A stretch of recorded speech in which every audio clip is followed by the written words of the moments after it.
Hello అందరికీ, welcome back to our channel. ఈరోజు బెండకాయ కర్రీ చేద్దాము.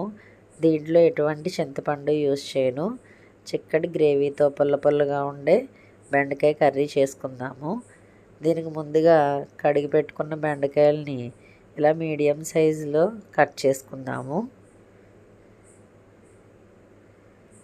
ఇలా కట్ చేసుకున్న తర్వాత ఒక బాండీ తీసుకొని పాన్ హీట్ అయిన తర్వాత కొద్దిగా ఆయిల్ వేసుకొని అందులో ఈ కట్ చేసుకున్న బెండకాయలను వేసుకొని వేపుకుందాము. ఇవి వేగేలోపు మనం ఒక 2 ఆనియన్స్ కట్ చేసుకుందాము.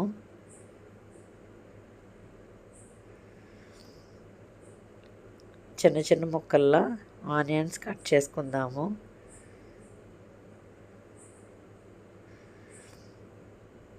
దీంట్లోకి ఒక 2 పచ్చిమిరపకాయలని చిన్న చిన్న ముక్కలుగా కట్ చేసుకుందాము. ఒక చిన్న అల్లం ముక్క కూడా కట్ చేసుకుందాము.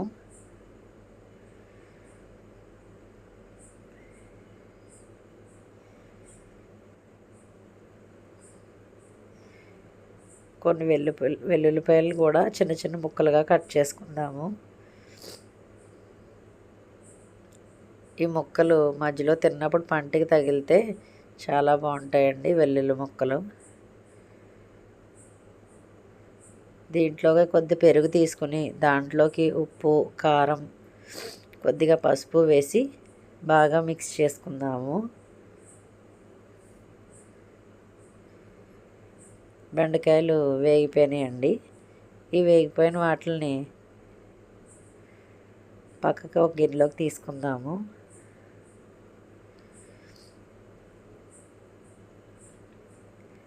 అదే పాన్లో కొద్దిగా ఆయిల్ వేసుకుని హీట్ అయిన తర్వాత ఒక రెమ్మ కరివేపాకు వేసుకుందాము.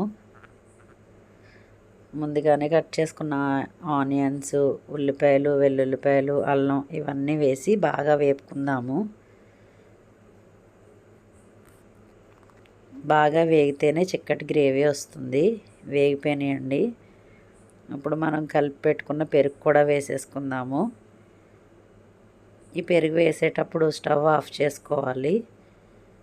మళ్ళీ కలిపేసిన తర్వాత స్టవ్ ఆన్ చేసుకుని వేపిన బెండకాయలు అందులో వేసుకుని బాగా మిక్స్ చేసుకోవాలి.